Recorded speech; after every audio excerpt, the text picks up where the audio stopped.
मुफ्ती साहब, मर्द औरत के तलाक ॾेई सघे थो त औरत मर्द के तलाक छो नथी ॾेई सघे?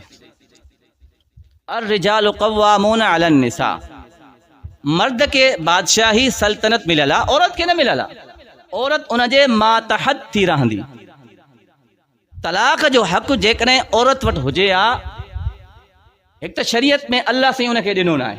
जेकॾहिं मिसाल तौरु हिकिड़े मिंट जे लाइ तसवुर कयूं त औरत खे बि तलाक जो हक़ हुजे हा, छो त औरत जज़्बाती आहे। औरत जे अंदरि बर्दाश्त जो मादो न हूंदो आहे। मर्द जे अंदरि अल्लाह साईं वरी बर्दाश्त रखी आहे। सॼे मुल्क जूं ॻाल्हियूं बर्दाश्त कंदो, घर वेंदो, घर में जेके मामलात हूंदा झेड़ो कंदो, पर बर्दाश्त कंदो। औरत जे अंदरि बर्दाश्त न आहे। औरत फौरन तलाक जो मुतालबो कंदी।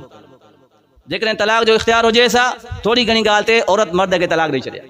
जॾहिं असां कराची में दारुल इफ्ता में मुफ्ती कोर्स कयूं पिया, हिकिड़ो पुलिस वारो आयो। उन चयो त मूंखे हिकिड़ो मसइलो पुछणो आहे, फतवा वठणी आहे। त मां उनखे चयो, तूं हीउ पनो वटि ते लिख। त उन चयो, मां नथो लिखां, तव्हां लिखो, मां ॿुधायां थो। ठीकु आहे, तूं ॿुधाए। उन चयो त मां कल्ह जेको आहे ड्यूटी जे लाइ घरां निकिरां पियो, त मुंहिंजी घरवारी ऐं मुंहिंजो पाण में थोरो झेड़ो थियल हुयो। घरवारी मूंखे रोके करे चयो त अॻु में मूंखे हिते लिखी करे तलाक ॾे, पोइ ड्यूटी ते वञ। प्रेशर कंहिं ॾिनो? ज़ाल ॾिनो। उन शख़्स चयो त मां घरवारी खे सम्झायो, हाली मां ड्यूटी ते वञा थो पियो, वापसि अचां, पोइ थधे दिमाग़ सां सोचे करे मशवरो कंदासीं छा करिणो आहे। पर घरवारी ॻाल्हि न मञी। उन चयो, न, ड्यूटी ते पोइ वञे, पहिरियों मूंखे हिते लिखी करे 3 तलाकूं ॾे, पोइ ॿी ॻाल्हि थींदी। उन चयो, मां काफ़ी सम्झायो, पर मुंहिंजी का ॻाल्हि उनजी सम्झ में न आई। बिल आख़िर मुंहिंजे मथां प्रेशर रखी करे उन मूंखां लिखाए करे तलाक वरिती। तलाक कंहिं वरिती? औरत। जेकॾहिं उनजे इख्तियार में हुजे हा त घुरे कोन हा, डायरेक्ट तलाक ॾेई फारिग करे छॾे।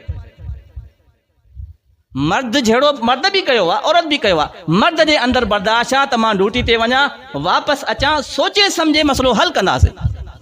पर उन जज़्बात में अची फौरन तलाक वरिती। तलाक वरिती, मां ड्यूटी ते वयुसि, वापसि आयुसि त उन औरत चयो, हाणे मुंहिंजो दिमाग़ थधो आहे, हाणे इहो मसइलो वञी करे कंहिं मुफ्ती खां वठी आहे, तलाक थी या न थी। 3 ॾींहंनि जे अंदरि असां फतवा लिखीसीं, तलाक थी वई। जॾहिं फतवा खणण आयो, पढ़े परेशान थी वियो, घरवारी खे फ़ोन कयईं उते दफ़्तर में वेही करे, त हिननि लिखी ॾिनो आहे तलाक थी वई। घरवारी वरी उन सां कावड़ में ॻाल्हाए पई त कहिड़े तूं मुफ्ती खां फतवा वरिती आहे, तलाक न थींदी आहे, मूंखे ख़बर आहे न थींदी आहे। वरी आयो, चए घरवारी चए थी तलाक न थींदी आहे। मां चयो, घरवारी चए थी, जेकॾहिं उहा मुफ्ती आहे, तूं असां वटि छाजे लाइ आयो आहे? उहा तोखे पाण चई थी तलाक न थींदी आहे, पोइ हेॾे अचण जी ज़रूरत कहिड़ी आहे? चए, न, तव्हां सम्झायो। मां चयो, वजह छा आहे? छो चए थी? चए थी त तलाक न थी इन करे त मुंहिंजे पेट में ॿार आहे, हामिला। हामिला औरत, पेट में ॿार आहे, तॾहिं बि जज़्बात में अची करे तलाक थी घुरे। मतिलबु त उनजे अंदरि बर्दाश्त न आहे न। त असां उनखे सम्झायोसीं त पेट में ॿार हुजे या न हुजे, तलाक थी वेंदी आहे, निकाह न थींदो आहे। जॾहिं ॿार पेट में हुजे, निकाह न थींदो आहे, पर तलाक थी वेंदी आहे। त इहो जेको आहे औरत जे अंदरि बर्दाश्त न हूंदी आहे। इन करे शरीयत में अल्लाह साईं तलाक जो हक़ मर्द खे ॾिनो आहे, औरत खे न ॾिनो आहे। अल्लाह साईं सम्झण जी तौफ़ीक़।